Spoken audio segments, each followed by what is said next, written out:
Hello guys, আবারও নিয়ে আসলাম আপনাদের মাঝে একটি তাজা বড় অনেক দামের একটি গরুর কবর নিয়ে। আজ যে গরুর কবরটি আপনাদেরকে দিব সেই গরুটির দাম হচ্ছে 1 কোটি টাকা। হ্যাঁ, আপনারা স্বপ্ন দেখছেন না, এটাই বাস্তব। এই গরুটির দাম 1 কোটি টাকা। আমরা চলে আসলাম গরুটির মালিকের কাছে। এখন আমরা গরুটির মালিককে জিজ্ঞেস করব এই গরুটির এত দাম কেন। চলেন আমাদের সাথেই থাকুন। আচ্ছা ভাইয়া, আমরা শুনলাম আপনার একটি গরুর দাম 1 কোটি টাকা। সেই গরুটি আসলেই কি এত দাম, এবং সেই গরুটি কি আসলেই আপনার? না, তোমার আমার বাড়িতে আমার তার মানে আপনার ওই গরু হবে। আসলে আমরা জানতে চাই এই গরুটির এত দাম কেন। ওটা কোনো কথা? আমার গরু, আমি 1 কোটি কমু না 2 কোটি কমু, ওইটা আমার ব্যাপার। হ্যাঁ অবশ্যই, এটা আপনার ব্যাপার, কিন্তু এত দাম থাকার তো একটি কারণ আছে, সেটি যদি আমাদের বলতেন। কারণ তো অবশ্যই আছে। এই গরুটার দাম 1 কোটি টাকা চাওয়ার কারণ হলো 5টা। 1 নম্বর, সে ভালো ফ্যামিলি থেকে আইছে, তার ফ্যামিলি ব্যাকগ্রাউন্ড খুব ভালো। 2 নম্বর, তার বাবা একজন ওয়ার্ল্ড চ্যাম্পিয়ন। 3 নম্বর, তার দাদা একজন বীর পুরুষ।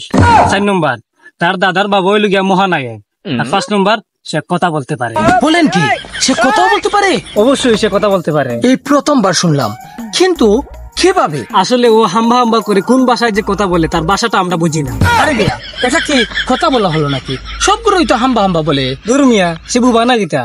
অবশ্যই সে কথা বলতে পারে, লাগে তো হাম্বা হাম্বা করে। আচ্ছা, এই গরুটির ওজন কত কেজি হবে যে আপনি এত দাম চাচ্ছেন? ওজন কত নিকান দেখার বিষয় নাই, মাংস কতটুকু হইব এটাও কোনো বিষয় নাই। আপনি আসলে কি বোঝাতে চাচ্ছেন? এটার ফ্যামিলি ব্যাকগ্রাউন্ড বালা, এর লাগে এটার দাম 1 কোটি। দেখুন, কথা বলতে বলতে নামটাই জিজ্ঞেস করা হলো না। নাম কি? গার তেরা সবুজ। আরে মেয়ে, আপনার না, ওই গরুটির। ছাগিলি। সে তো গরু, তাহলে ছাগিলি হলো কিভাবে? তার কারণ হইলো হে বুড়ো থাকতে একটা ছাগল লাত মারি মারিলিছে, ও তাই তার নাম ছাগিলি। আসলে আমরা জানতে চাই তার বাবার নাম কি? বাগিলি। তার মানে তার বাবা একটা বাঘকে মেরে ফেলেছে। ধরু বেটা, তার বাপর এখান পাও বাঘে খাইলিছে, ও তাই তার বাপর নাম বাগিলি। আচ্ছা, আমরা জানতে চাই গরুটির বংশে আর কে কে আছে? তার একটা ছেলে আছে, সে আমেরিকাতে থাকে। আমেরিকায় থাকে? অবশ্যই, কারণ তার 14 গোষ্ঠী আমেরিকাতে আছিল। তার মানে তো সে বিদেশি স্টাইলে চলাফেরা করে। হ্যাঁ, এটা তো অবশ্যই। আমরা জানতে চাই আপনার গরুটিকে আপনি কি কি খাওয়ান? সবকিছু, যেমন শাকসবজি, ফলমূল, বিশেষ করে সকালের নাস্তা সে পান্তা ভাত আর একটি কলা খায়। তার মানে আপনার পুরা ফ্যামিলির কানি সে একাই খেয়ে ফেলে? দুরু মিয়া, আমরা খানি খানি খাইব, এটা সব মানুষের। যেমন তার প্রিয় খাবার লিখে ধান। কিন্তু আপনি এত দান কোথায় পান? দুরু মিয়া, আপনি মনে করেন গরু ফেলছেন না, ই আশেপাশে তো দান আছে, সবটি রাইতে না কাটতে সকালে না গরু রেডি। তার মানে এরকম খাবার কে চলে আপনার গরু?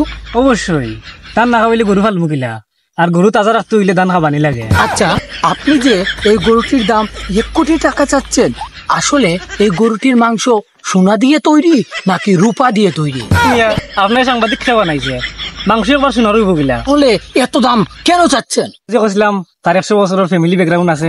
আচ্ছা, আপনি কি মনে করেন এই গরুটা আসলে কার জন্য নেওয়া উচিত? কেউ নিতে পারে।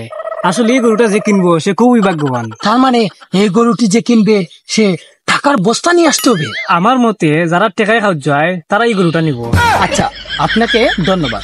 দর্শক, এতক্ষণ আপনারা যা দেখলেন এবং যা শুনলেন, আসলে এগুলো কোনো পাগল ছাড়া কেউ বলবে না।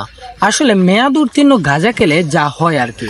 না হলে একটি গরু বিদেশি জাত, তার 14 গোষ্ঠী বিদেশে থাকে, এজন্য গরুটির দাম এত টাকা। এটা আসলেই হাস্যকর। আমাদের সাথে থাকার জন্য ধন্যবাদ। টাটা, দেখা হচ্ছে পরবর্তী কোনো ভিডিওতে। টাটা।